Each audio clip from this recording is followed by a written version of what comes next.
శ్రీరాముని చరితమును తెలిపెదమమ్మా, ఘనశీలవతి సీత కథ వినుడోయమ్మా. శ్రీరాముని చరితమును తెలిపెదమమ్మా, ఘనశీలవతి సీత కథ వినుడోయమ్మా.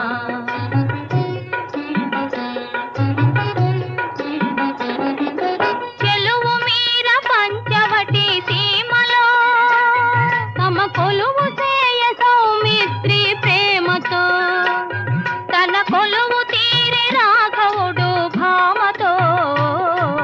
శ్రీరాముని చరితమును తెలిపెదమమ్మా, ఘనశీలవతి సీత కథ వినుడోయమ్మా.